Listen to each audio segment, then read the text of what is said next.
Hey, yo, it's me, Pops Van Marmalade, and you're watching the Comics-Related Madness Network. Uh-huh. So come get some. CromCon.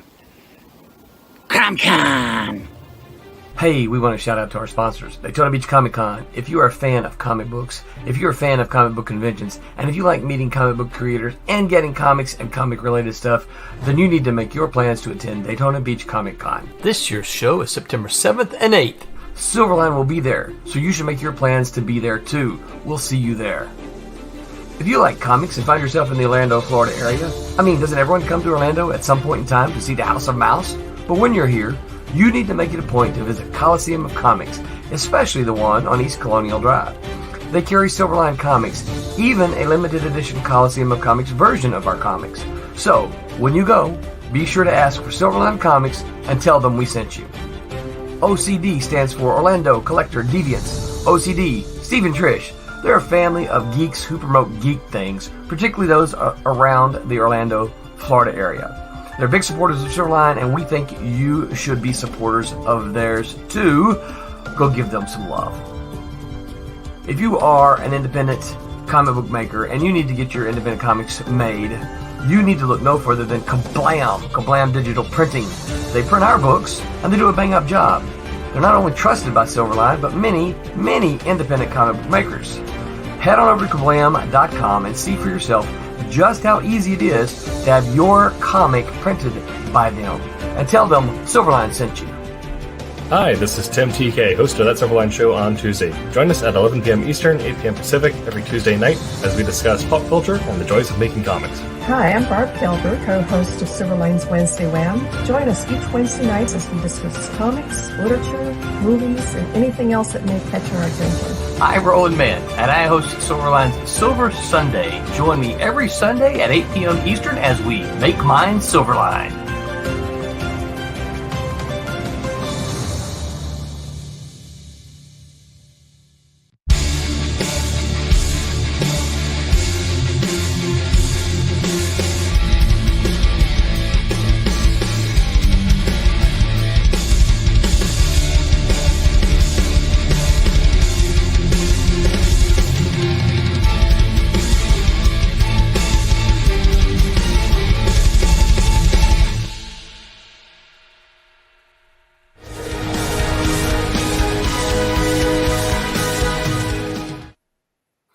Hello, everyone, and welcome to Silverline Silver Sunday this Sunday night on, it's February the 18th.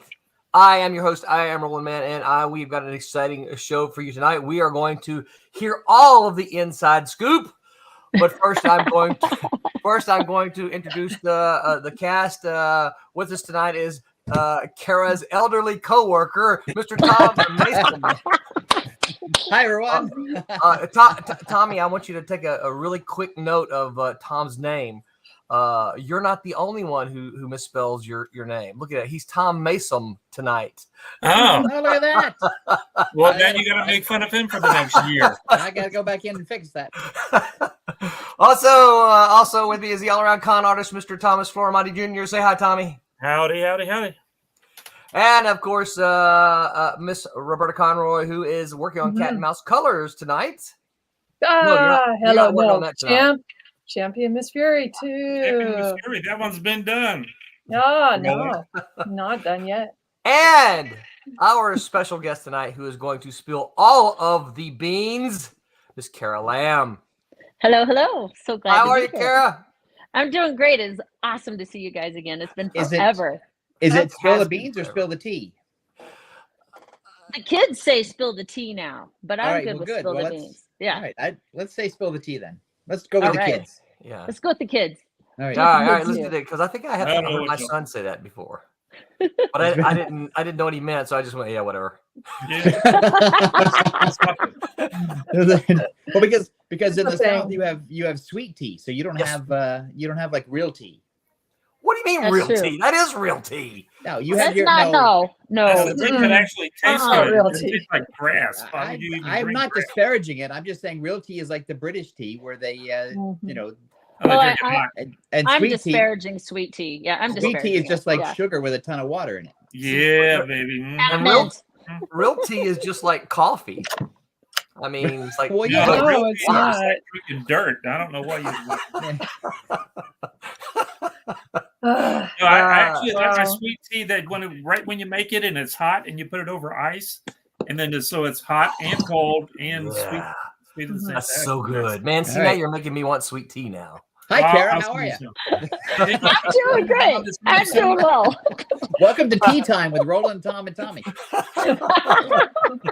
So, Kara, tonight, like I told you in the emails and our message, we swapped. It's all about you tonight, and so no, we're going to ask you. Effort. But come on, Tommy is going to ask you a question. And you'll know it when he asks it. You can just ignore that one. All right. No. All the other questions he asked. Question. No, all the other questions you can answer, but he's going to ask you a one. bunch of dumb stuff, and then I'm going to ask the important one. Oh, I like that. Yeah. All right, hit me with whatever. I'm ready. Bring it on. I do mine at the end. I love that. So we're gonna start off, Kara, by so for those of you who might not know, Kara was an editor at Malibu. She was one of the very first editors there. She was, I don't even know, I'm not sure what you started out, assistant editor or editorial assistant. What was the first? I started out as editorial assistant, then assistant editor, and then associate editor. Right. Yeah. So you were there. So Kara was there before I was there. Kara was true. Yeah, Kara was one of the ones that I think you were Tom's assistant first, right? Mm-hmm. I was. Mm-hmm. So when I would call for Tom, I would often get Kara. So I knew Kara before I actually went out to because that was the secret. It's like, Kara, I'm done talking to Roland. Can you answer the phone? That's exactly right. There we go. Because here's the thing. There's no point in having any kind of assistant or editorial assistant or associate editor unless they can screen out the phone calls and gatekeep for you. And Roland, not to make you feel bad, but in all honesty, it went Tom, Kim, Stacy, me. So if it got to me, oh man, and Roland, if it makes you feel any better, I would also have Kara take Harlan Ellison's phone calls. Really? Wow. Yeah, because they would go through the receptionist would call up and say, Tom, I got Harlan on line 1. And I would say, oh, Christ, I know what he wants. Kara, I got Harlan on the phone. Can you take it for me? No. Hello? Now I never talked to Kim before I moved out there. I did talk to Kara and Stacy, but I never talked to Kim before I moved out there. I remember, and Stacy and my desk faced each other. We were right next to her, and we're kind of across from Tom. Right. And so I would be on the phone with someone, and then Stacy would be like, tell him this, and she's giving me right across the. Well, that was the great thing about having an open office like that, was you could either hold up a sign or just whisper and like pass a note across the desk, like, ask him this question. Right. Like, I don't want to talk to them, but ask this. Right. You do the small talk and then find out where the pages are. Right. Yeah. Well, see, I didn't get to find out where pages were. When there were complaints, that was me. That's why you would put those guys to me, and then I would listen. Right. And I would say, well, that's we hear you. We understand. We hear you. that prepared me for my career now. Yeah. Yeah. So let's back up just a little bit. So pre-Malibu, what was your experience in comic books, your education, and then how did you get to Malibu? So Kara's laughing already. We talked a little bit about this before going live. So how did you end up there? I got to Malibu because I was dating a guy. Oh no! Oh no! How very old-fashioned and how very 90s of you. I did not know that. Well, I'm going to tell you the whole story, so you'll be in the know. So, and then that guy's. No. Oh. He had a best friend who was dating a gal who I went to college with, who got hired by Malibu's accounting office. Christine. So you just needed a job. Is that what you I knew? I was fresh out of school, and Christine's like, what's your major? And I said, well, I got a English and philosophy double major. She said, can you spell? I'm like, can I spell? She said, then you should apply where I'm working. And I said, where are you working? She said, I'm working at this place called Malibu Comics. I'm like, comic books? I want Nah. something sophisticated. And she said, and she said, you just got out of college. What are you doing now? I'm like, I might be working at Office Depot. She said, okay. There you go. Walmart. And you can apply. So she gave me Ohm's number, and I called Ohm every weekend that summer. And finally, the day after Labor Day, I got to start at Malibu. Basically, I harassed Chris until he hired me. Yeah. Which there's a theme going on here. That's how Roland got his job too. I can tell you that Tom's the one I harassed. Well, Curtis is the one, and I was like, listen, Roland's got to stop calling me. Can we just hire him? And that way he'll quit calling me. Curtis Fujita basically got the same position the same way because Chris said, no, we don't have any jobs for you. And then Curtis just kept showing up at the office. Curtis just was there. Chris. So That was like, well, might as well pay that him. was like Chris was gatekeeper, and that was his line. And it's just like Fight Club. You'd have to come back and stand on the doorstep again and wait. Yeah. Wait. So I could have got more ink and work if I just showed up and just didn't leave. Is that what? Yeah, pretty much. Probably. Yeah. If it's like a Seinfeld skit. If you just showed up and sat at a desk, somebody would have gotten you work. Huh. That's right. Probably true. Should we We mail all these get to be pages busy out, or anyway. should we Come just on, give them man. to Tommy? And it's like, well, Tommy's got a desk here. I guess he works here now. Yes, I'm just sitting down. Is that Thomas's spot? he's holding a brush, right? Yeah, that's right. He's got a little pot of ink on his desk, and his fingers are all black. And y'all look over his shoulder. What is he working on? He's not working on any of our books. No, this is my art studio. I'm just gonna set up here until y'all give me something. But Roland can tell you that, and probably Kara can too, is that one of the great things about working in a comic book company that had all those different departments is watching other people do the comic book work was really fun. Yeah. It was so innovative too. Just as the coloring department developed and everything started coming online, you would learn things just by osmosis. It was really, you guys don't give yourself enough credit. It was cutting edge over there. So what's your first what was the first task that you were assigned? So you came in, you were an editorial assistant. Gosh. You were an editorial assistant to Tom, right? Yeah. What was it? What do you recall what your first what was I remember exactly what my first assignment was when I moved out there. So I remember everybody's first assignment. I remember my first assignment. You got sent into the stacks, and you had to go through all the graphic novels that were already printed and flag the errors. Oh. Yeah, so like all of the That's fun. No way! You did not have to do that. Yes, I did, didn't I, Tom? Yeah. That's what my boss Tom told me. Was it a test to see if you passed, to see if you found them all? I don't know, but I can tell you Reanimator was kind of gross. Bro, that was your book, wasn't it, Roland? No, that wasn't mine. No. Oh, okay. I think Stephen did covers for it. Or no, Dave Dorman did. Dave Dorman did covers for it because we had a deal with him. Yeah. Yeah. Because he needed. Well, I don't want to give it away, but we made a special deal, special arrangement with him to get covers. Yeah. So hold on though, Kara. So these were printed comic books, already printed? They were printed, and it was before they got compiled into the graphic novels, is what I think I was doing. Oh, Right. okay. So You were you were reading the into floppies before She was reading. Well, she was. Yeah. Gotcha. Yeah. Before It had already been published, and you were going to put them in a trade, and you wanted to make sure everything was corrected. Kind of Fix the errors Right, from yeah, so it wasn't busy work. It was basically so you think you can spell work. Yeah, you could look at all those errors. Oh, okay, Figure it out. college person. See the theme here? Yeah. Right, Put your exactly English right. degree to work. That's right. This I took spelling 101. Figure this out. I don't understand this comment here. So David much Ace better than Office Depot. Yeah. Got David all Ace those errors and says errors. Charlie Band forever. Oh, Charlie Band was the not the Reanimator guy, but he was the Full Moon guy. Okay, all right. I got you. Now it makes sense. All right, so Carrie, when you started, it was at the it was in Is in Newberry Park. No, it was in Westlake. Westlake Village. Mhm. Yeah. The Horseshoe. The Westlake. Yep. Awesome. The Westlake Village. That's Yeah. where it was. Yep. It's a hop, skip, and a jump from my apartment, so it was easy to get over there. Yeah. Nice. David Rios says, "Hey, what's up, David? Hello. David is a former colorist. Also doing some stuff for us. Roberta, do you want to color and broadcast it tonight? Yeah, sure. All Let me right. put something up for you. So what we'll do is we'll still continue talking, but we'll watch Roberta color while we're chatting. Should Kara proofread it as it goes by?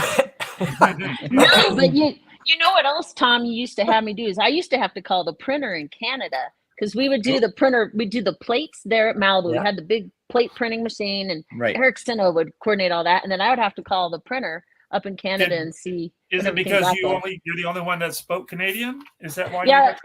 It is because that's from Colorado, and I understood the snow language. But So the it snow was language. okay. The snow Yeah. language.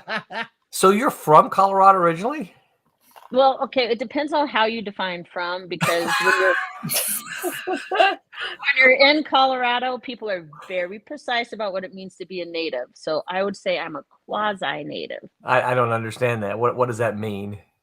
That means that my family moved here when I was really young. So for most people, I would be from Colorado, but for Right. Coloradoans, I'm only quasi. You are born there. Okay. All right. You're not So then did you move to California? Yeah.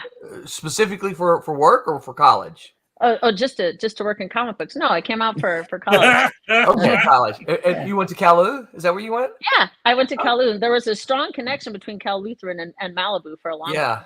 Yeah. Yeah. We pulled everybody out of there. Yeah. Little really known fun. story. I lived on the campus of Kalu for all of about 2 months. Did you? I remember when you guys were down at CSUN. I do remember that. In the gym locker room. That's where he was living. We were at Kalu because when BJ graduated from college, I moved out there before she graduated. And when she graduated, she got a job at Kalu, and we lived on campus for about 2 months until they finally decided. Oh, wow. They came to her and said, "Oh, we've decided we don't need you after all." We're like, "What?" So get out now. Exactly. That's exactly what happened. Yeah. Mighty Christian of them. Yeah, there you go. Yeah. So that's how we ended up at CSUN. She reached out. She she knew somebody. I don't know. Anyway, well, that was neither here nor there. So all right. So the first thing you did was proofread the printed comics to make graphic novels. True. And then they moved me out of the closet and they let me sit in the office space with everybody else. Oh, that's nice of them. So wait, were you at the end of the hall in that closet? No, I didn't have a space. I would just get there. I'd walk to Tom's desk. I'm like, "What am I doing today, Mr. Mason?" And then he'd send me to the closet. That sounds fun. Because that was the thing. We didn't really have jobs that were well defined. It was just like, these are the things that need to get done in order for us to publish comics today. Who's coming in who can do them? And so, in fact, I think I said, "Can I just be editorial assistant?" And Tom's like, "Yeah, why not?" Yeah. You promoted yourself. I love it. yeah, I did. She's like, "I need a title." I need to know what's really going on. I need a place because I didn't want to leave. Once I got there, I didn't want to leave. I wanted to stay.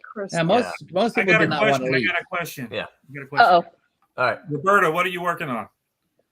Champion and Miss Fury, the second book.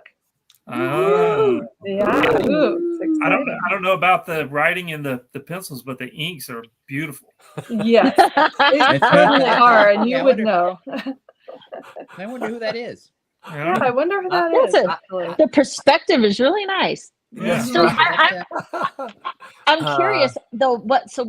Modern coloring now? So how long does it take to do a book? You get it all on screen, and how long does it take to go through a book and do all the colors? Are you adding all of the steps of just? Yeah, I would say probably it depends on how long the book is, but I'm trying to keep things down to somewhere in the realm of 4 hours a page, something like that. Wow, seems about right. Yeah. And you also have a real day job too, right? I have So when you get slam and day job, so I usually don't have much time to work on, a chunk of it. So what I do is just little bits by little bits. So I make decisions on one day and then follow through and do like 3 pages backgrounds of, the water.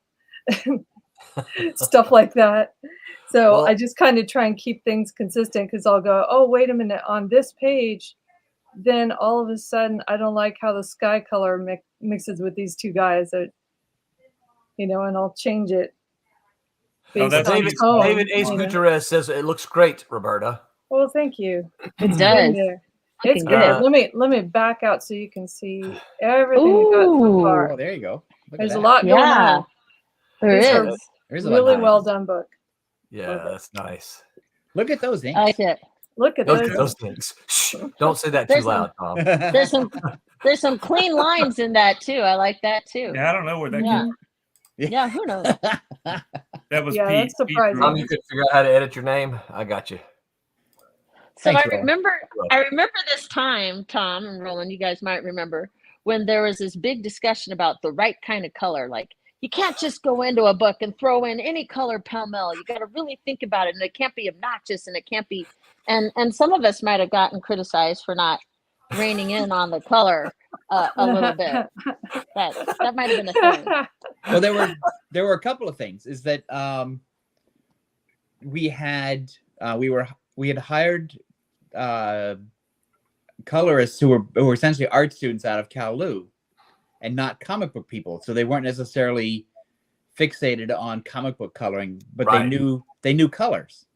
They knew it from an art perspective. And so then at one point we had Jerry Bingham come in and basically give instructions on colors, like which colors go together, how to color comics, and which and do a bunch of that stuff. And then we had He finally colors. said, "Hey guys, let's use a palette here." Right. And then we had colorists who, once we established the color palette for the characters, then we had colorists who became really, really good at just everything. And then they would teach new people that came aboard. And so nobody was really a comic book fan in the coloring department that I knew of, but they were all coloring people. And so they had, and they learned themselves, then they taught each other, and then they taught the new people. Yeah. And It's so fun teaching the new people. it was really the equivalent of everyone sitting around the campfire and handing down the old stories from the ancients.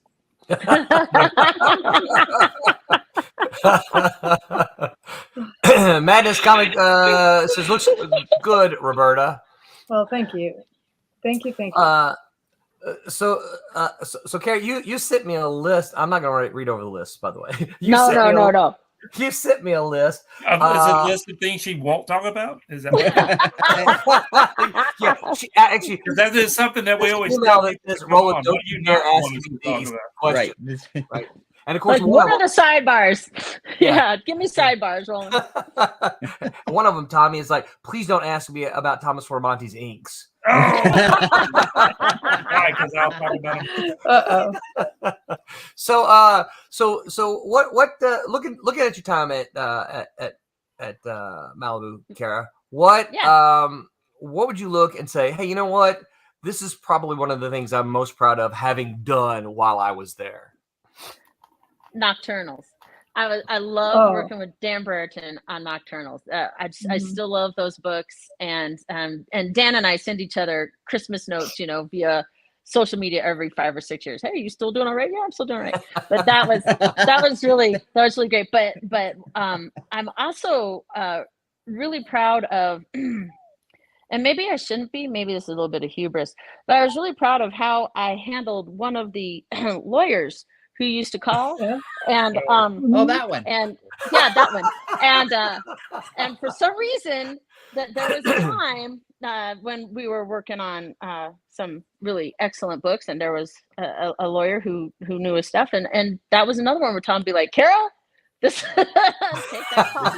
And actually, I believe that phone call went from Tom to Dan Danko to Kara, and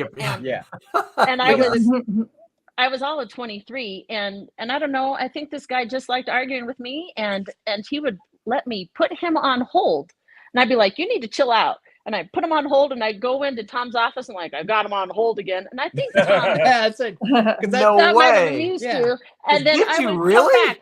Yeah. Oh yeah. And I'd come back, I'd pick up, and he was still there. Wow. Who stays on hold to argue with the 23-year-old? By then I was associate editor. But who stays on hold to argue with the 23-year-old associate editor? I'm just saying. Oh That's my funny. gosh. Because that was the great thing, because she's unflustered. Yeah. Yeah. Like she just Oh, just well, comes I in remember and- her stories though. like, hey, Kara, what's going on? She goes, nothing. I got him on hold.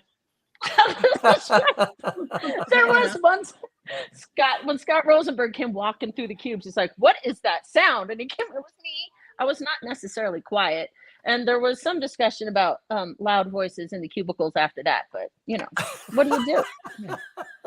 Because there were two things with this particular lawyer. Is that one is that he would be very, very persnickety about the stuff, and we were never sure if he was representing the creators or just a thing he wanted to do. And most of it was just him exerting some kind of control or power. It wasn't really on behalf of the creators in any way. And if it was a real contractual issue, then we'd have to send him over to Dave. Right, but even those sometimes got kicked back to me because Joe would be like, "Kara." Right? Yeah. And I think it was even just the intellectual sparring because I had that philosophy degree in there too. So we just break it down logically and be like, Right. if I understand right, what you just said 10 minutes ago contradicts what you're saying now. And if Yeah, I was right, it's like, That sounds like fun. yeah. it kind of was, and that was hours of my day. David Wow. Escudero says Nocturnals was a thing of beauty. Thank you all. It was gorgeous. Yes, it was gorgeous. Yeah. He was painting it. He Mhm. was. It was Yeah. really beautiful. And he'd They be were- like, "Do you have anything to say editorial about my art?" And I'd be like, "It's beautiful. Yeah. Yeah. I don't Great job. Do more. Yeah. do more. Keep it coming. Yeah. The next book is due soon." Right. Well, that was the other thing about creator-owned books. We're not going to go deep in the weeds and say, I don't like the fingers on the right hand. That's not Yeah. what we're there for. We're mostly there to say, okay, you got 30 days to get Right. another thing in. How's it coming? Yeah. Yeah. But I also loved Dreadstar because we relaunched Dreadstar with Kayla Dreadstar. And so that is what I got really excited about and this is something Tom and I talk about, and Roland, you and I would talk about it too, women in comic books. So when Peter David wanted to write it from Kayla Dreadstar's perspective, I was like all in. I wanted to bring that in. And that was really great. Yeah. Loved that book. And I love Jim Starlin's original Dreadstar too, but yeah, really like the one we did. David Ace Gutierrez says, "Is Malibu the first and only company to feature a lawyer's name in the front credits of a comic?" That was his deal. He represented all the bravura creators. So it was his that was part of the thing that comes with the deal. Yeah. And you just roll with it, right? Because on our side, we're kind of like, yeah, we'll put your name in the credits. Who cares? David Rios says, "I was a comic fan prior, but I was also one of the new people." So there you go. So the bravura stuff, right? Yeah. Now, good stuff. So we skipped some stuff. So trace your path from editorial assistant to the bravura stuff, because bravura was pretty close to the end of the Malibu lifespan. Yeah, I guess it was. So after I was editorial assistant, I became assistant editor, and that was when Tom's like, "Why don't you start answering some of the fan mail?" And so I was answering some of the fan mail on Deep Space Nine, and to my chagrin, I said some really stupid stuff, and Tom, you let it go through. So I made somebody wrote in a comment about, "Were you earmarking this or that for such and so?" And I was like, "Oh, earmark, how funny, play on words with Vulcans and people with funny ears in a Star Trek comic." Oh no. And if I was a fan and I was reading that, I would have been like, "Oh my God." The only way to survive, apologize. you have to take responsibility for your own actions. That's right. I apologize. If I was a little flippant, and so there you go. Okay. But the I people, don't know what to say. The people who wrote in, some of them were great, and some of them were just like really hardcore. Yeah. Oh, we made a lot of Street Fighter fans mad. Oh Yeah. Well, I did. It's all my Street Fighter is all. I take full blame for that. Oh, Roland taught me something essential, and this would have been back during X Mutants. Roland said, "If you want them to keep coming, you got to kill a character." And I was like, Yeah. Oh no. Roland's not wrong. Wow. And that sums up Street Fighter. That was a lot of characters. Oh, X Mutants or Street Fighter? Street Fighter. Yeah, too. I remember all So- those old ones, Protectors and X Mhm. Mutants and Dinosaurs for Hire. And then we had the big crossover at the end. What was Yeah. that one called? When we crossed all that over at the end. Genesis. Genesis, that's right. Yeah. I have that book. Yeah. Yeah, me too. Yeah. Me Kinda sparkly. three. Yeah, me three. Tommy's like, did I do anything in it? I did. Yeah. So you've got it too then. I've got some somewhere. Yeah. So I'm going to ask this. If you don't want to talk about it, we don't have to talk about it. But you briefly dropped it earlier. You mentioned something about women in comics. You are clearly female, and this was the early '90s. You were female in the office. Were there any things that did you just look around and go, "Holy crap, I'm a girl and I'm making comic books," or was it just kind of like, what really? No, Okay. we did, and it wasn't just me. I mean, the gals in marketing and some of the gals in the coloring department, we all would look around and be like, "Wow, this is really cool." We're like punching through glass ceilings and things like that. But it was not always easy. And Roberta, I know you probably have stories too, but I remember towards the end, I somehow, for some reason, became the creative properties manager as well as the associate editor. And they sent me out to New York to the trade show with Marvel and everything. And it was very hard sometimes to even just get in the room as a woman. It's true. It was really hard to just have to, if I had like the prototypes of the action figures or something, I would have to put those out in front of me. It wasn't enough for me to be me and wearing my Malibu shirt, right? I had to have something to get in the room. Not always easy. And there were comments and I was told once that, well, I guess the best thing about having a woman editor is we'll know our swimsuits are in style. Like, wow. But did that come from the Marvel people or the Malibu people? Yeah, So I want to know that too, Tom. That would be a creator who will rename nameless. Yeah. They know who they are. Yeah. Right. Yeah. Okay. Wasn't me. But that wasn't you. That wasn't in the Malibu office itself, though, was it? No, well, I mean, I was sitting at my desk on the phone, but Right. yeah. Okay. Yeah. Oh. Yeah. Well, No, it wasn't from anybody on Or, staff. as far as I know, it really wasn't like that inside the office.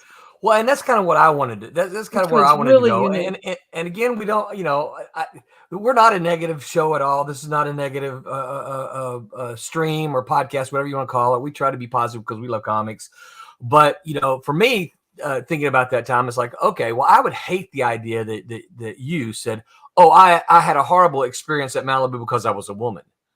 Oh no, I mean, Malibu's probably the best job I've ever had still to this day. We had so much fun and it was so collaborative and there was always now not to say that, you guys weren't like, Kara, you didn't grow up reading comic books. Come on. I'm like, well, okay, I didn't, but who was I going to like, So Kara, I was always looking for a female character to attach Can you to. name an Avenger? Yeah, I can name one. That's the thing, though. We didn't necessarily hire people because they knew comics, because we had people in the office who knew comics. Yeah. You can get that. What we needed to do was have people who understood how to get the stuff done. Get the work done. Right. And it is really hard when you're only 23 telling people who are old enough to be your dad, you're not on time, man. You need to get these pages in. And that would be really difficult. I remember we would pass the late great Gil Kane back and forth, Tom. We'd be like, Dan would talk to him, I would talk to him, and he'd go on and on and tell us great stories, and then the pages wouldn't show up, So you just have to keep going and keep pressuring. How many times did he call you my boy? Oh boy. Because he can never remember anybody's name, so he always called everybody, regardless of gender, my boy. My boy. He did correct himself and call me my girl. That did happen.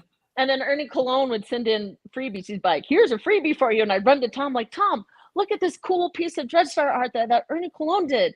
And Tom would be like, is he handing us one in on time? I only had one care. That's not the one he asked us for. We have printer slots open. We have to print 4 books a week. That is such a Tom comment. No nonsense at all. Like, well, what do I do with this one? Tom's like, I don't care. I'm like, can I take it home? No. I'm like, okay. Hey. Somewhere we paid for that, Carrot. Go put it in the library. Well, because the thing is, if you start taking home original art, that's been given to you, then it looks weird around the office. Right. So there's going to be it's not me necessarily being a jackass. It's me going like, somebody, it's going to look bad, and somebody's going to come to me and go, Tom, Kara's taking original art home. Yeah. So, right. Can I have a piece too? Yeah. And then I'm going to be sitting with some idiot HR person trying to explain, okay, well, here's the deal. Ernie Cologne drew that, and he sent it to Kara as a gift. Well, did he? Yeah. So, and that was how I learned about ethics. Nice lesson. This is pretty funny here. Said on YouTube, the proper term is unalived characters. So we can't say that we killed characters on the they're unalived. They're not. At the moment, yeah. We lost track of them after the bullets. You know, I can't tell you, speaking of bullets, how many people will talk to me about that bullet hole cover. Oh, that's right. Yeah. That's firearm. No. Protectors. Was it firearm? Protectors number 5. Oh, Protectors number 5. Oh, that's right. But didn't we do something similar on firearm too? We did a video. For firearm. No, I remember that. That was very exciting. And that was back during the Malibu film days. Yeah. I don't think there was anything else. There wasn't anything special because in Protectors we just punched the hole right through the comic. Yeah. And then we die cut the entire book for Ferret. Yeah, Ferret, you cut the whole face out. The whole book was die cut. Yeah. That was great. That was right. That's right. Ferret. Yeah. Roland, you had something to do with that. Yes, I did. Yeah. Roland had everything to do with those things. I sure did. because the thing is that when we came up with these sort of vague ideas, we'd have to go to Roland and say, "Hey, Roland, we want to punch a hole in your comic book. What do you think about that? Hey, Roland, we want to cut a face out on your comic book. What do you think about that?" So the face one was a whole lot easier because we hadn't done the book yet. But the whole one was like, "Hey, here's what we're gonna do," and I'm like, "The book's already done." It's like, you need to figure out where the hole is going to go and make sure it doesn't, make sure it doesn't knock out any lettering. So I'm like, well, crap. So I had to go through and make sure that where the hole was going on each of the pages did knock out any lettering. And it was really already printed? No, it wasn't printed. It was done, though. All the art was done. Yeah, the art was done. But for Ferret, the idea came first.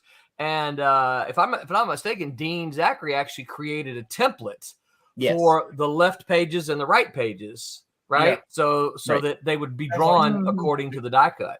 Well, that's the thing. If you bring in all the partners early, yes, and everybody gets to. It's when you bring stuff in late, like punch a hole in the comic book, right? That it gets screwy. But if you bring in everybody at the beginning. And it's just like, well, here's how we're gonna do it. Anybody got any ideas before we draw anything? It's better, right? Yeah, that would be better. Yeah. It would be. We learned our lesson. Yeah, and that one was. I don't remember any problems from my memory for the Ferret one. The Protectors one was a challenge. David Gutierrez says we hear a lot. Oops, how did I get back? We hear a lot about people bad with deadlines, but who are the good ones? Well, that's good. I like that. Good question. Who's that to? Good ones. To anybody? Yeah, I was a good one. I'll say Chaikin, fantastic. Yeah, everything on time. I was going to say Howard. Yeah. Starlin was on time. Walt Simonson. Yeah. Brayfogle, always on time. Oh, Norm, yeah. He was too. Peter David's scripts were always on time. Yeah. Yeah. And I don't know I don't know about the Ultraverse guys because I didn't really interact with them that much. But those are the ones that I remember. Like they were like clockwork. Yeah. For the Ultraverse guys I can remember were, of course, Kyle Holtz was always on time. Tommy was, of course, always on time. Because y'all always sending me stuff to catch other people up on. I think Mike Barr was always on time. Mike Barr was always on time. Yeah. Let's see here. Tom and Lynn were always on time. I can't remember you guys being late. Well, that's because Len and I had no life at that time, and so it was just, well, I also remember a conversation with you too, Tom, talking about it. You're like, I'm on staff, I can't be late. Right? Yeah, because it looks, it's sad when you have your own book and you're on staff and you're late. It's one of those things that just looks terrible. Yep. Yeah. Not a good lead by example. That's management sets culture. That's I lead by fear of HR. Let's see who. Gabriel Gecko, who now goes by Gabriel Hardman. Man, I sure wish Turf War. That's one of the things that there are a couple of regrets I have. That I wish was able to happen. Whirlwind has regrets. I do have regrets. One of them was Turf Wars. I hated that Turf Wars never saw print because I still to this day think that was some of the best prototype stuff. Yeah.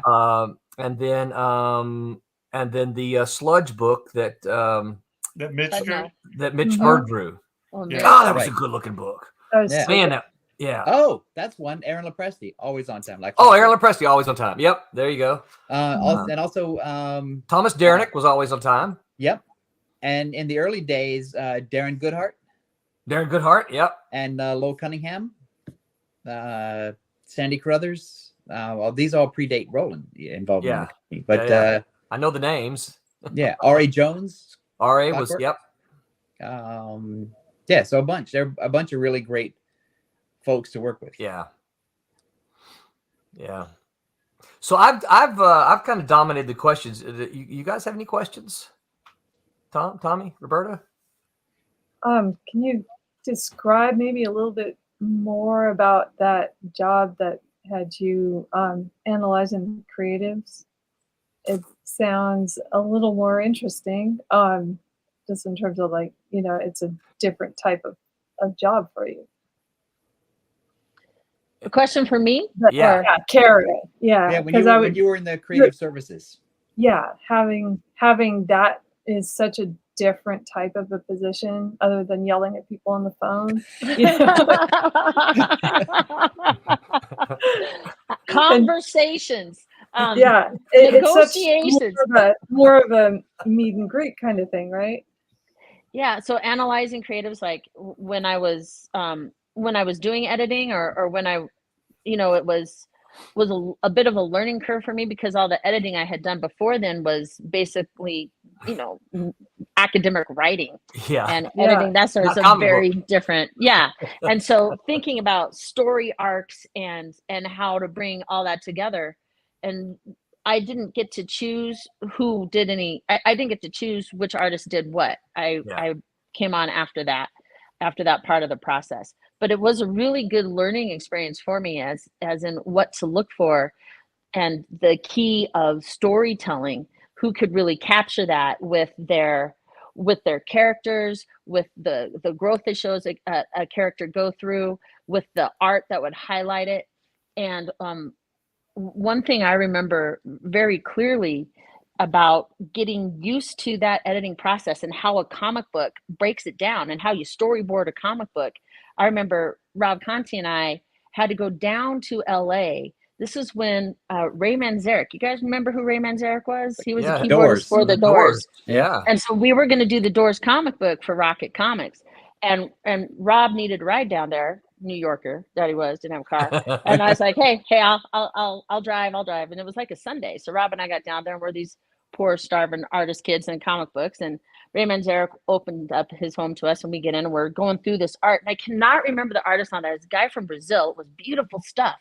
But we're looking at the pages, and Ray Manzarek was not happy with him. He's like, I don't know what's missing here. And I said, well, I don't know about you guys, but this right here, I mean, I saw your movie, Mr. Manzarek, and I've been a big Doors fan all my life. And this right here, when you're on the beach and Jim Morrison is like, we're going to be called the Doors. This is an itty bitty panel. Why isn't this a double page spread? Because this is like your reveal moment for the comic book. And he was like, oh yeah, that's right. That's what it should be.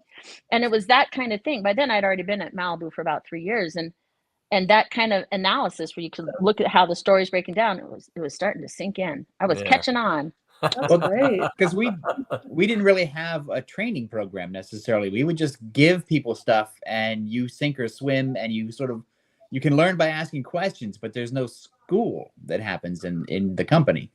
Yeah. Yeah, it's all OTJ, on the job training, which is really great. And for those who are from the hip and you learn on your feet, it's a great place to be. And I would suggest that kind of a background rather than going and slogging through a business major or something in college. But you know, don't quote me. Yeah. Well, I don't know. You guys may not remember this, but of course this was after Kara. Of course, after I was there, one of the things you guys had me do was the interns, and that I did the interns before you did the interns. Yes. And one of the things that I started doing was kind of training them. We went through the sort of process. The idea was that they would be interns, and then they would go to editorial assistants, right, and then move up that way. And so that was one of the things that fell to me. Then I started training the interns, because of course the interns always started off just making photocopies and stuff, but right, because that's where we got Steve, and that's where we got Jason. Yep. Well, and Phil Crane started out as an intern too. Phil Crane, Phil too. Scott Bernstein, and Gerald De Victoria. Gerald. Yep. Yeah. Those guys are all great. Yeah. And we were a little team there. And Roland, you started giving them some structure. I just made sure they showed up. That's it. They were Nocturnals pages to you. Yes. Yeah. Where are you? That's What do you mean you're in class? Why aren't you here? You have a job. Do you understand we're making comic books today? That's right. Let's go. We can't make them if you're not here. That's Don't make Stephen Grant mad. We need you here in the office. Oh man. Yeah. What word did I get in trouble for? I got in trouble. We did the ash cans for New York Con. Tom, Right. do you remember the black and white ash cans? Yeah. And I said something, I cannot remember a word. And Howard Chaykin and I got into this battle about the meta definitions of certain words. And I cannot even remember the word that it was. Arguing about language? I'm shocked by this. Really? Why would that happen? Such a surprise.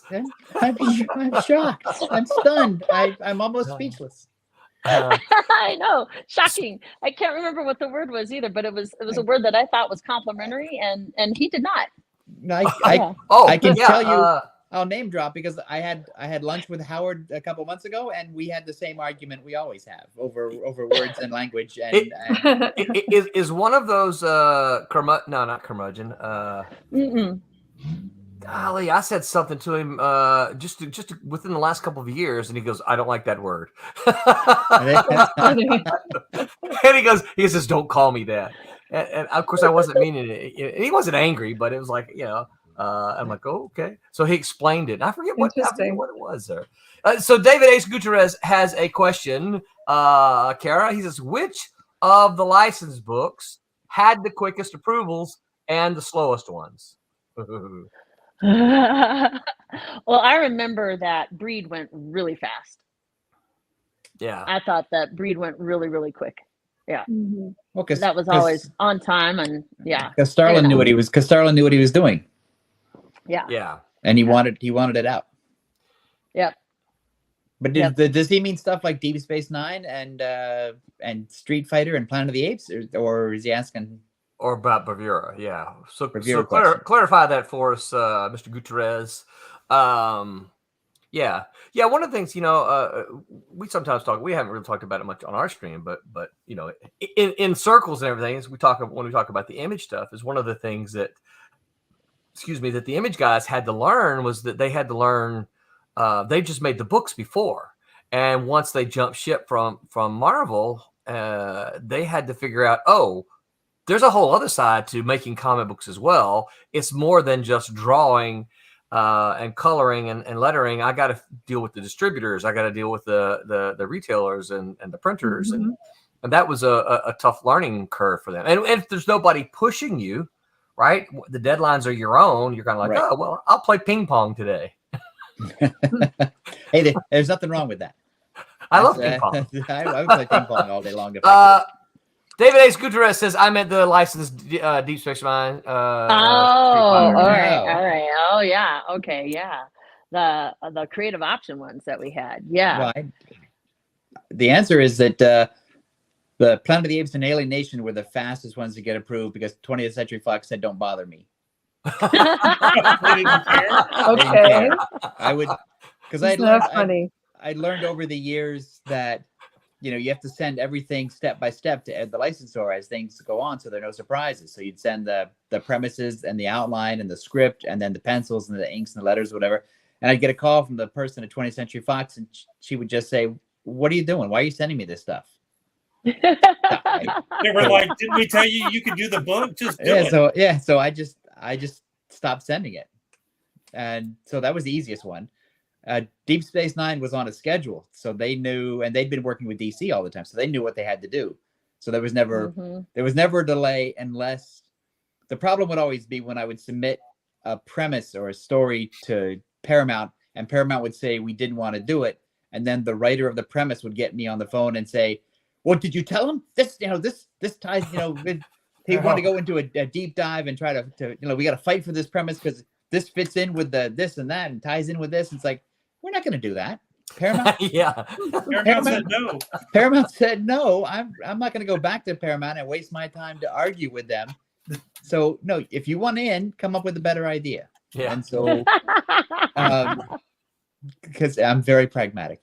And then the Street Fighter one went the same way. Everything got approved going through their system, and that was on a monthly schedule because they understood what they had to do, and the Full Moon people were on a schedule, so they knew what to do. So everybody was within the time limit of what they had. There were no bad people. We did a Tarzan book too. And I that remember. And that was pre-approved because the guy who had the license, he's not Burroughs Dutch. Society or something like that. Well, it was a guy. I'm gonna botch his name. It's Henning Cure or Henning Cure. But he had the license for comics, and so he got everything pre-approved from the Burroughs estate and the license holders before we ever published it. So we didn't have to go through any of that. He had already assigned the script. He'd already assigned the creators. He'd already gotten the artists and the coloring already pre-approved. So that was a breeze. You know what I remember about that book is they had a special cause, if you want to call it that, not a charity exactly, but a special cause they wanted to highlight called EIA, Elephants in Action. And we had a write-up that we did in the back about saving elephants internationally. Yes. I just remember that being at the end of the book. So cool. Yeah. Because and they're good eating.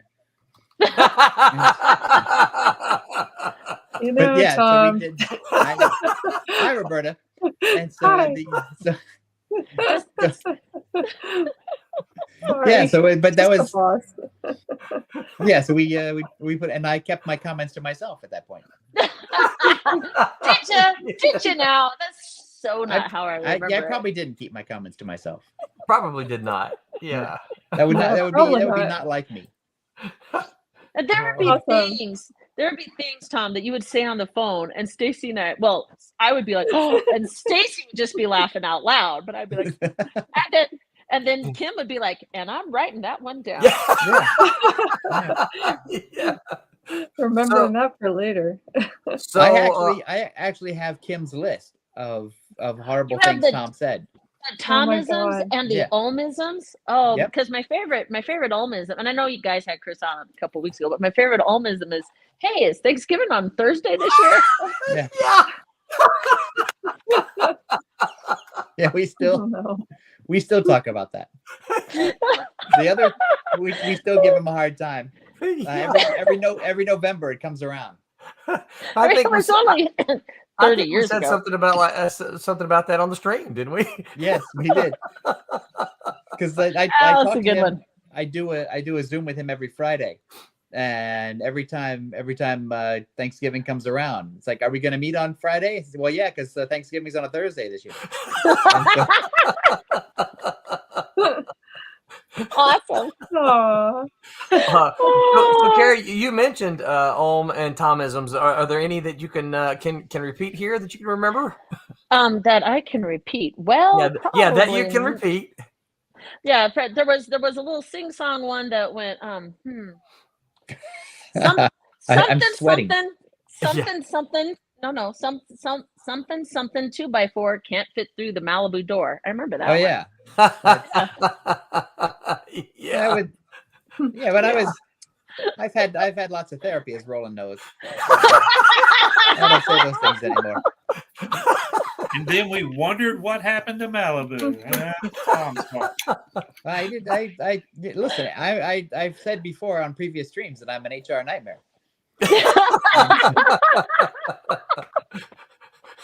Oh man, yeah, it's a good time. All I remember is that I would, and this because the office was open at the time, and it was just a big bullpen where everybody's desk was visible. There are no individual cubicles. People would hear me be like super pleasant and nice on the phone to somebody, and then I would hang up, and then I would say what I really felt about this jackass I just had to talk to. And then I wasn't mad. I would just hang up the phone and go, jackass.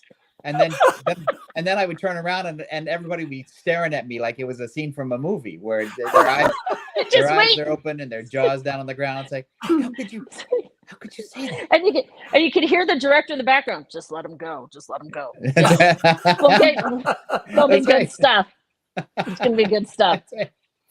Because the whole time Tom's thinking, what are they going to do? Send me home? I'm ready to go home. And you got to remember, in the background, every morning, Dwo had on Howard Stern. I mean, that was every day in the office for a long time. Mm-hmm.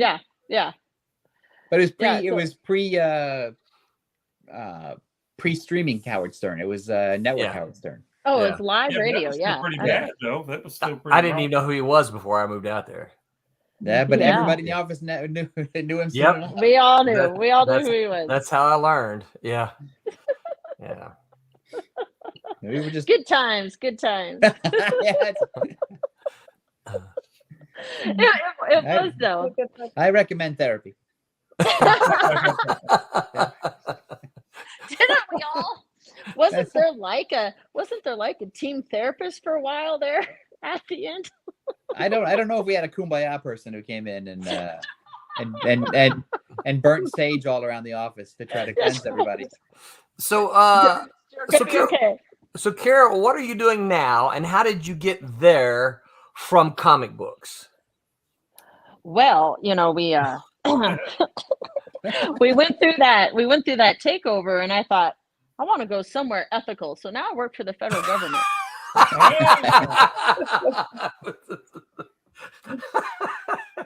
What were you thinking? Ethical, huh? I don't know. It just seemed, no, the truth is that I had been accepted to grad school, and I had kept deferring because I was having so much fun at Malibu. And so then when Marvel was buying Malibu and people were switching all around, I asked if I could stay on through the summer and deferred my acceptance. And then when I left in August of '95, I went straight to grad school. So there you go. That's wow. That's cool. what I did. Yeah. So it all worked out, and I moved on from there into what I do in government. And I've worked for 5 different federal agencies and 5 different departments. But what I do is I take that technical language and I basically translate it into information that the American public can understand, so they know what their government's doing for them and why. And I learned some of those skills in Malibu. I had to translate creative talk and contract language and try and make people make sense, because not everything makes sense. I still can't understand lawyer speak. Do you ever call politicians up and say, hey, where are the pages? Yeah. I do. I have made the joke that I went from writing comic books to writing congressional testimony, and Yeah, there's a lot the same kind of storytelling going on. A lot of made up stuff. Well, let's say that we employ some of the same artistic tactics like hyperbole and archetype. Yeah, absolutely. And a character, you could have a character maybe for one agency or another. Yeah. Sure. Why not? Yeah. Actually, it's funny. Where I am now, I'm with an agency in Department of Homeland Security, and a couple years ago, I'm actually with the Cybersecurity and Infrastructure Security Agency. Shameless plug. That's so cool. But what they did, cybersecurity is so cool. it is fascinating and frightening, and it's the wave of the future. But we did comic books a couple years ago. We did one on. We did.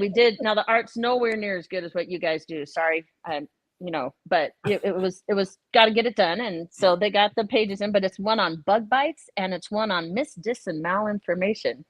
Y'all should be aware of that. Wow, bug bites. Yeah, bug bites give you superpowers. We've learned that from Spider-Man. That's right. Exactly. You wouldn't think so, but not so much. Yeah. So are not these ones. You talking about things like mosquito bites and ticks and things like that? No, I'm talking about the little cyber bugs, like the little pieces of a virus. Get in there and mess up your stuff online. I mean, you got all your comic books online now. What kind of cybersecurity you got there? How are your passwords? Are you thinking before you click? And what kind of updates are you doing for your software? How are you building your firewalls? All of that good stuff. Cybersecurity. Wow. That's a lot of work. It's a lot of work. So where would someone see your work? It's like then, Tom trying right? to close browser windows. Right. Why won't this close? Yeah. Why is my computer's fan still turning? It's so slow. Why did this get slow? Yeah. I do a lot of content creation. So right now you can find really anonymous stuff on CISA.gov. But if you want to know how to protect your cyber system, both at work and at home, you can check them out there. There's some ideas for everybody. Very So there's shameless plug. Shameless plug. You sound like somebody who writes promotional copy for the government. So I learned to write that promotional copy at Malibu Comics. What's the web address again? I'm gonna put it in the comments here. It's easy. It's CISA, CISA.gov, CISA.gov. So, yep, go learn about your cybersecurity and infrastructure security. But I have a story I want to tell about learning how to write a press release from Mr. Tom Mason. Okay. I apologize in advance for this story. How I got my job in the government, I went and I applied for a job with an agency called the Bureau of Reclamation. That's water in the West, think Hoover Dam, Shasta Dam, all that stuff. And back in the late 90s, they were trying to negotiate with environmentalists for the releases that would come out of the dam, but also with the people who use the water that comes out of the dam, hydroelectricity, agriculture, and things like that. And they were trying to negotiate what these flows in the river would be. And part of my interview was I had to go in there and I had to meet with the water contract salesperson and the hydrologist and the biologist. And I had to help them come up with a solution for these public meetings. So right there on the fly, I drafted a news release a la Tom Mason using exciting comic book words. And I put it down and I said, here is a news release about a public meeting you should hold. And the biologist looked at it and he's like, well, we can't send this out. They'll come to our public meeting.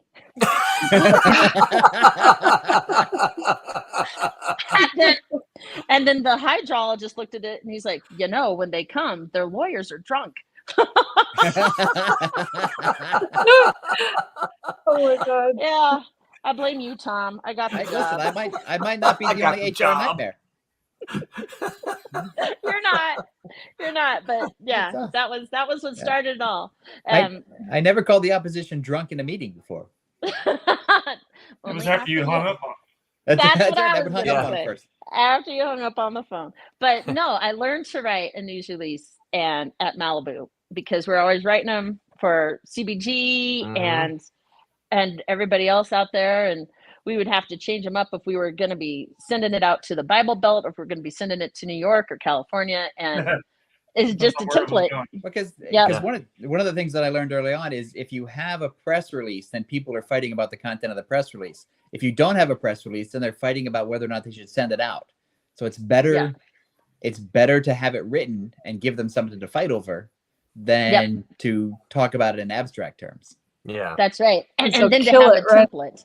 Yeah. Yeah, exactly. And then the template for it. So you're not having to start from scratch every single time. Right. So to answer your earlier question, Roberta, I actually started in marketing with Tom. I started doing the editing or catching all of the errors for the graphic novels. Then I did marketing, and then I moved over to editorial assistant and Deep Space Nine and all that stuff. I see. Yeah. And then we all kind of worked with marketing that whole time. That must have been an interesting end of it, I think. The marketing side of it, because it's new frontiers, so to speak. Yeah, all the way from for what we were anyway. Yeah. Yeah. I mean, bus stop ads. Who knew? Right. Yeah. I mean, that was pretty interesting. We had like 9 or 10 people in marketing who were all working on this kind of stuff. Yep. And so they were coming up. There were no bad ideas, only really wild, stupid ideas. So, and we would do them. Yeah. So is a stupid idea an expensive idea, or is a stupid idea one that you think just won't? Well, or something. Well, almost every idea had to pay for itself. In some form, unless we were going to blow the budget out. Because if you had a bunch of crazy ideas that paid for themselves, then you could afford a bus bench, right? Or a bus stop ad, or plaster some kind of bus. And so if you divided it up, like 3/4 of your stuff had to be self-paid, and then you had a budget where you could just blow on really crazy stuff. So those are the fun ones. Oh yeah, yeah, like I will tell the funniest one because I live for this. Is when we were doing the bus bench, not bus bench. We were doing their bus shelters in New York and Los Angeles. And for those who don't know, that's a bus shelter is where you stand under a little glass enclosed area and wait for the bus to come pick you up. Bus stop. And we found out that we could target very specific bus stops in New York and Los Angeles, and somebody said, I don't know if it was me, but I know that I approved of it immediately. Somebody said, "Oh, look, there's a bus stop right in front of the Marvel offices." And we said, we don't care what it costs. We need to put up our giant Ultraverse poster right in front of the Marvel offices so that when they come out at the end of the day or go in at the beginning of the day, they're going to see our poster and they're going to think that we've got these all over town. And so we were able to do that. I love it. And then I know why I couldn't get in the room when I was out there. And then we had, and then in order to prove it, we had people go out and take a picture of it when they were in New York. Oh yeah, look, there's our poster. And the thing is, and some of those. Yeah. And the thing is, you pay for X amount of time, so it'll be up for like a month or 2 months or 3 months or 4 months or 6 months, whatever it is you pay for. But if they don't have another client to take the space, it could stay up indefinitely for the same price. And so ours was up like way longer after the term expired. Because no one bought it. Yeah, because no one took the space. Bought it. Wow. So, have you guys ever talked about the day Stan Lee came to visit? Oh, what? Different. No, you go right ahead. Yeah, go ahead. Go ahead. Because that was when, everything was going forward with Marvel, and they sent out Stan Lee and the Marvel West team, and we all went to whatever that restaurant was in Calabasas. I can't remember when we had moved the office to Calabasas, and we all went out with him, and we had that big long table, and he was so kind and gracious and talked to everybody. And I remember when lunch was over, there were a few of us hanging around in the lobby getting ready to leave, and I found myself face to face with Stan Lee. And I don't consider myself to be somebody who's tongue-tied in front of celebrities, because we met quite a few people at Malibu. We had Lita Ford and a whole bunch of, who's the guy who came in from Star Trek all the time? Walter Koenig came in, And not to mention all the comic book creators. But Stan Lee standing there, I did not know what to say. I was tongue-tied. That never happens to me. Like, oh, it's Stan Lee. Yeah. Well, my Stan Lee story is that after the purchase, some of the Marvel executives met the handful of us Malibu executives at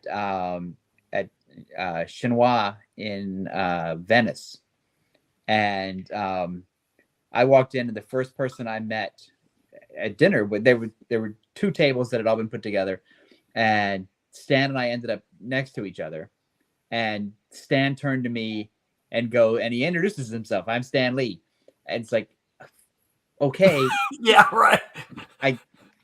I kind of know, and he goes, tell me, I've forgotten. Am I supposed to kiss your ass, or do you have to kiss my ass? and I said, well, I think I have to kiss your ass all the time, Stan. And then somebody came over, I think it was Terry Stewart, and grabbed Stan because they didn't want Stan to sit next to me for obvious reasons. And they pulled Stan away. Not and this Stan went to guy. sit with the adults. No. We don't want to sit Stan next to Tom Mason. No. Please don't. Whatever you do, don't put it there. Stan needs to sit with the suit and tie people. Don't put it near the sweatshirt kid. Yeah, I think I finally spat out something about black and white cookies, and he's like, "Yep, that's a fine cookie, better in New York." That's a fine cookie. and it's not. It's awful. It's an awful cookie. It's called a black and white cookie? Wait, you've seen them. You've seen them. Half is the vanilla, and then half is the chocolate icing, and they're big round cookies. You look like an Oreo symbol. No, not like an Oreo. Like a yin yang symbol. Yeah, it contestant kind of places. Yeah. No, they're dry and awful. Oh, okay. Yeah. I would rather eat a bag of diabetes than have black and white cookies. All right. Well, I guess that's the takeaway today. That's right. That's the takeaway. What would you say, Kara? What would you say your biggest surprise or shock or was when you started at Malibu? Like when you got in there and you're like, had a little bit of time for it to sort of sink in and everything. What would you say? You go home and you go, really? This is what I'm surprised at this or shocked at this, or what would you say? Honestly, I didn't think work was going to be that much fun. Aww. It was just fun. It was fun every day. I was excited to get up and go to work every day, and I didn't know it was going to be like that. Like you're trying to get your job back. Oh no! The pay was terrible. Oh yeah, yeah. It was. There's no money in comics. There's no money. But dang, we had fun. It was a good time. David A. Gutierrez says, "Thank you all for doing this. Love learning about the Malibu days." Thanks for listening. He's just upset because we never hired him. Who is? David. Oh, because I think he was about 13 at the time. He's like, look, you hired Curtis and he was 15. That's right. Come on. If only David knew to show up at the office and just hang out and say, look, I'm waiting for Chris. Every day. That's right. Every day. Stand at the front door every day. Yeah. All you had to do was wear them down. Yeah. That's right. Oh, we don't have any work. Are you sure? Yeah. Are you sure you don't? I'll just sit over there till you do. That's right. We have an extra desk we picked up at a thrift shop. So here. That's right. The seat. That's right. Right. Yeah. He says, I wish I could just show up and get a job. There you go. You could have circa 1992, 1993. Back in the day. If that were true, I think I would just go show up at a bank. That's right. Yeah, because I would love to work at a bank. Oh my God, what a joy. I just want the money that's there. I don't want to work there. There's no actual cash in a bank, Roland. It's all well, there's no actual cash in my house either. Again, it's electronic, so you know what I'm going to tell you about that. Right. You Listen, Roland, you could stay at home and do it on your computer and just siphon out all the money. You don't have to go in and rob the bank anymore. Roland wants to wear the mask and run around with the Yeah, gun. that's right. Yeah, Hey, I want the ski mask. that's right, because this makes me look good. No. Nothing will make me look good, but it'll make me look cool. That's, yeah, because you'd still put your glasses over the top of it. Right. Wait a minute. My mask is under my ski mask. Just you can't wear dead presidents because that Point Break era is over. That's right. No. Yeah. And Roland doesn't surf. That's Still right. that Yeah. too. Yeah. I don't think Patrick Swayze really surfed, but that's all right. No, I don't think so. David says all the calls I made to Mike Giles to get his job there. See, that's how it's done.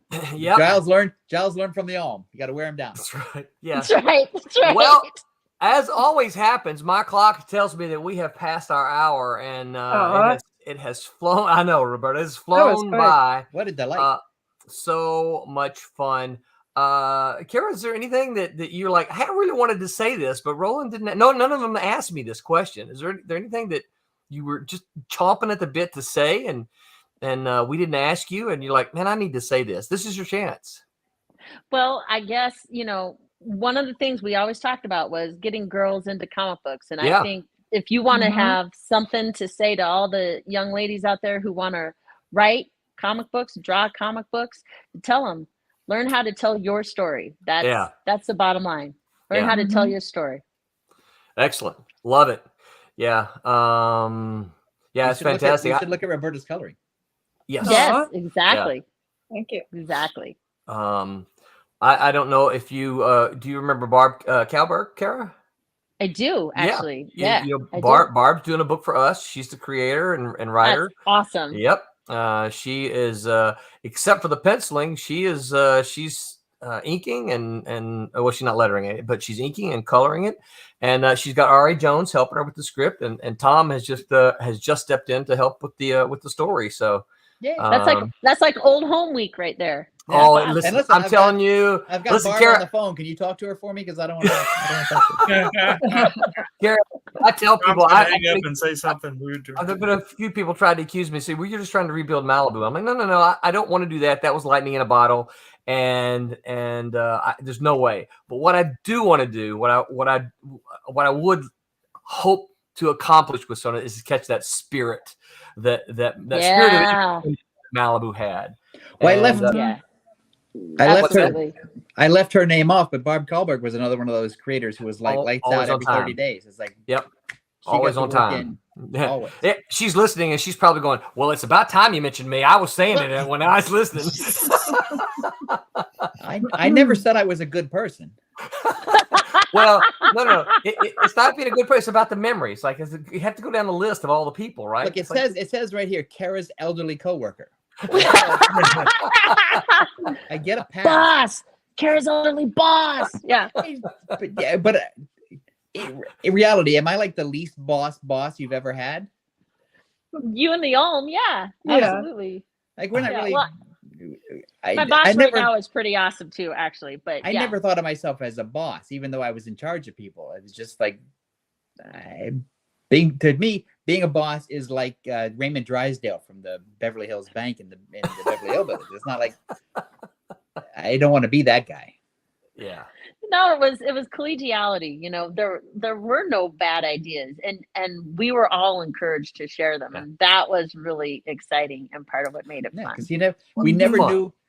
There were two things: we never knew where the next good idea was going to come from, and or anybody's bad idea might spark somebody else to take that and go, well, here's what we could really do. And so it becomes a conversation more than just a checklist of bad ideas. Yeah. Yeah. And I always look at it, and like you, Kara, I always thought I'm not a morning person. Even to this day, I'm not a morning person. But I never had problems getting up to go to work at Malibu. Yeah, that's right. I never, it was not one of those things. My alarm went off and I'm like, oh, I don't want to go to work today. It was never one of those. I mean, there may be things, and I won't mention that. I'm expecting a call from this creator today. I don't want to take that call. But it was not the kind of thing that's like, I'm not going in or I don't want to go in. I had no problem getting up and going. You know. Yep. Every Now, day. I had It problems was great. going to teach. Oh man, I got to go teach today. Oh no. That's right. Tomorrow's Monday. You'll be back That's at work. right. Yeah. All right, Tommy. Ask your question. Well, yeah. Well, all right. Here's the question. I like how he tried not to ask it. Well, I wasn't going to, but since you brought it up, okay. So I know you want to. So whenever we have any Malibu folks on here, and now that we've got Tom, and then I've also added Roberta to the list, so you've got to tell us your most embarrassing story about Roland, Tom, and Roberta that you remember. Something embarrassing that will make them mad at you. Something really embarrassing. Yeah. But you've already said so many things about Tom already, so we probably should just leave Tom out because I'm a live wire. I'm just ready to get mad at I know Tom will hang up right now and start cussing. I just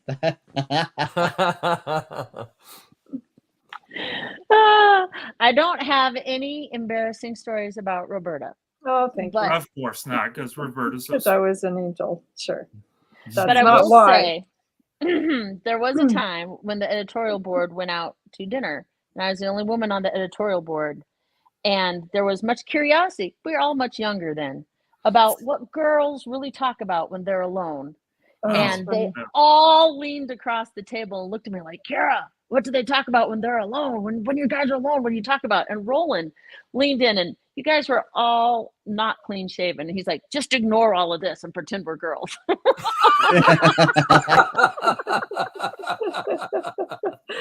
Oh, wow. That's funny. We're trying to reach the female audience. No pressure. Really funny. Oh well, Kara, thank you so very much for joining us tonight. Kara, it's great to see you again. It was so much great to fun. see you guys.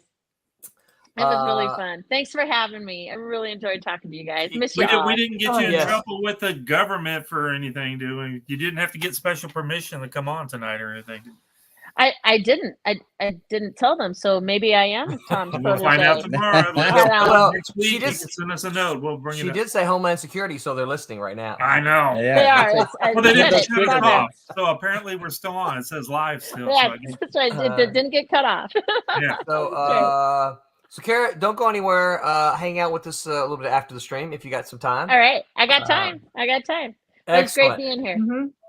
So on Tuesday, that Silverline show on Tuesday, these guys are going to talk about the Blitz, how to blitz media to promote a comic. The gang talks about how you can create and distribute as much marketing as possible to promote a new book launch. Are they Wednesday. going to make a TikTok video? Let's come again. Are they going to make a TikTok video or do some kind of comic book dance? They should. I got an idea for a TikTok video for we'll talk about it later. But I'm thinking it could catch on. Wednesday, the Wednesday Whammers are going to talk about female villains, successful ingredients versus unfortunate ingredients.